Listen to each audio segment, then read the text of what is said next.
Ассалому алейкум, бародарон ва хоҳарон, модарон. В общем, в каком смысле ма гап задестам, ки шумо як чира понятие худтонда бигирен, ки фақат гражданин Россия паспорти загранпаспорт доштагиётон обращаться кунен. Илтимос як чи мегум вид на жительство доро, РВП доро, то есть основание, асос дорое, ки ба тарафи Россия рафтаниан, я хелеш ЗАГС дора, я хелеш фарзандош гражданин Россия. Ана хеле ки условие ки да подписаться кардагиай Роспотребнадзор. Ана минора ҳаматон ҷамъ бишен як рӯзи аниқ, рӯзи сиҳум. Посольство ҳама каса брен жалоба бисёртар бишава, например, посольство Россия, чтобы рейси чартерни бо бимонанд, добавочный рейс.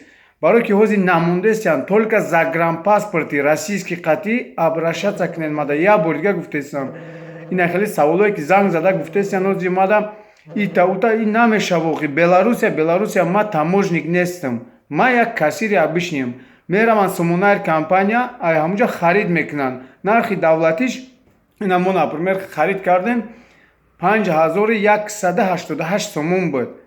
Ана у дальше уже ҳамун компания худаш медонад чӣ хеле мекунад, чӣ хеле намекунад. Ишда ма ҷавоб дода наметавонам. Бародаро, илтимос гуфтестам як бор дига ми ролика хушрӯ гӯш кунен. Гражданин Россияо қатъи паспорти загранпаспорти российский қатъи ма воёра рой мегӯям через Бишкек, Истанбул ва ё ду-се давлат қатъи мегзаранд. Аи давлати мо мегзаранд мераванд. Барои ҳамун бародаро як чира илтимос хушрӯ внимательно гӯш кунен, баъд занг бизанен. Илтимос.